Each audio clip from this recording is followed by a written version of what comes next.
बीते सोमवार शाम जामुड़िया के बोगड़ा मोड़ पर ऑल इंडिया किसान नेता कॉमरेड तापस सिन्हा पर हुए हमले के विरोध में एक प्रदर्शन और नुक्कड़ सभा आयोजित की गई। वक्ताओं ने आरोप लगाया कि मेदिनीपुर में अंधेरे का फायदा उठाकर भाजपा समर्थित उपद्रवियों ने कॉमरेड तापस सिन्हा पर हमला किया। इस हमले में उनके हाथ में गंभीर चोटें आई।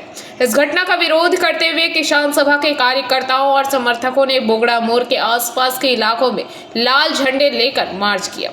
जुलूस के बाद बोगड़ा मोड़ पर एक नुक्कड़ सभा हुई। सभा में वक्ताओं ने हमले की कड़ी निंदा की और दोषियों की तुरंत गिरफ्तारी और उन्हें कड़ी से कड़ी सजा देने की मांग की। उन्होंने कहा, आरएसएस और भाजपा समर्थित उपद्रवी लोकतांत्रिक आंदोलन पर हमले कर रहे हैं। राज्य की सत्ताधारी पार्टी गुंडा एक्ट का गलत इस्तेमाल करके हमें चुप कराने की कोशिश कर रही है। नेताओं ने यह भी आरोप लगाया कि फेरी वालों का भी अनुचित उत्पीड़न हो रहा है, जो बिल्कुल भी स्वीकार्य नहीं है। उन्होंने जोर देकर कहा, जहां भी उत्पीड़न होगा वामपंथी संगठन उसके खिलाफ आवाज उठाएंगे। डरा धमकाकर हमारे आंदोलन को रोका नहीं जा सकता। हम अपना संघर्ष जारी रखेंगे। इस विरोध कार्यक्रम में किसान सभा के अन्य सदस्यों और कार्यकर्ताओं के साथ सुभाषिष मंडल, बादल कर्माकर, दिलीप बावरी, अरुणा मुखर्जी, मंथन बावरी, प्रदीप बावरी और चरित्र पासवान मौजूद थे।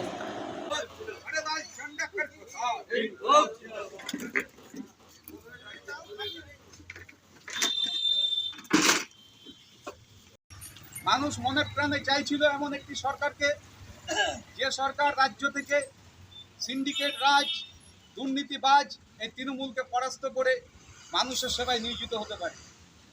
এরকম একটা সরকার প্রতিষ্ঠা হয়েছে, কিন্তু আমরা এই মাত্র 2 মাসের মধ্যে দেখলাম যে রাজ্য জুড়ে আইন প্রতিষ্ঠার নামে কিভাবে গোটা রাজ্যে নৈরাজ্যের পরিবেশ সৃষ্টি করা হয়েছে। দিকে দিকে বেছে বেছে যারা মানুষের সেবায় 24 ঘন্টা নিয়োজিত থাকে, যারা খেটে খাওয়া মজদুর মেহনতি মানুষের পাশে থাকে, সেই লাল ঝান্ডার কর্মীদের উপর আক্রমণ করা হচ্ছে। আমরা দেখেছি গত 2-3 দিন আগে আমাদের কেন্দ্রীয় নেতৃত্ব মেদিনীপুরে তিনি যখন একটা কৃষক সভার একটা সম্মেলনের প্রস্তুতি সেরে রাতে ফিরছিলেন, রাত 11টার সময় মনোজ শর্মা নামে একজন মাতাল দুষ্কৃতী সেই বিজেপি ছেড়ে দিয়েছে, সেই বিজেপির সাজানো সেই দুষ্কৃতী তাপস সিনহার উপর আক্রমণ করে এবং তার ডান কাঁধে ইতিমধ্যে মেডিকেল রিপোর্টে চিট ধরেছে, তিনি রেস্টে আছেন। আমরা দেখলাম মীনাক্ষী মুখার্জির উপর কিভাবে আক্রমণ করা হলো। আমরা দেখেছি গতকালকে যিনি পুলিশের সাথে থেকে সেই বারুইপুরে পুলিশকে সাহায্য করছিলেন, মানুষকে সংযত করছিলেন, সেই লাহেক আলীকে কিভাবে মিথ্যা মামলায় গ্রেপ্তার করা হয়েছে। 27খানা মামলা দেওয়া হয়েছে তার এগেনস্টে। এমন কোনো মামলার ধারা তার এগেনস্টে বাকি নেই, কিন্তু আমাদের উকিলরা কোর্টে লড়াই করছে।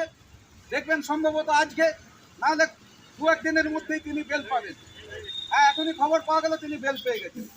তাহলে পুলিশ, রাজ্য সরকার যতই চক্রান্ত করুক, কোর্ট কিন্তু কারো বাবার নয়। সেই কোর্টে কিন্তু আপনাদেরকে আমরা দেখে নেবো, আমাদের আইনজীবীরা সেখানে প্রস্তুত আছে। এরকম একটা অবস্থা কিন্তু রাজ্য জুড়ে সৃষ্টি করা হয়েছে। আইন প্রতিষ্ঠার নামে আজকে পুলিশ দলদাসে পরিণত হয়েছে। পুলিশ নিজে কিছু করছে না, মুখ্যমন্ত্রী বলে দিচ্ছে, তবে পুলিশ কাজ করছে। এরকম একটা পরিবেশ সৃষ্টি করা হয়েছে। গোটা রাজ্য জুড়ে নৈরাজ্য, প্রত্যেক দিন খুন হচ্ছে, ধর্ষণ হচ্ছে। কোথায় আইনের প্রতিষ্ঠা? আমরা দেখলাম তৃণমূল যে জুতোটা ছেড়ে গেছে, সেই জুতোতেই কিন্তু বর্তমান সরকার পা গলিয়েছে। একই অবস্থা রয়েছে। মানুষের মধ্যে ক্ষোভ বিরাজ করছে। মানুষ কবে খুঁজছে এটা টের পাবেন। ডেমোক্রেসির নামে ডেমোক্রেসি শুরু করেছেন আপনারা। পুলিশ হেফাজতে একজন অপরাধীর মৃত্যু হচ্ছে, এনকাউন্টার করা হচ্ছে, কেউ গ্রেপ্তার হলে দোষী হয় না। এরকম একটা পুলিশ রাজ কায়েম করার চেষ্টা চলছে পশ্চিমবঙ্গে।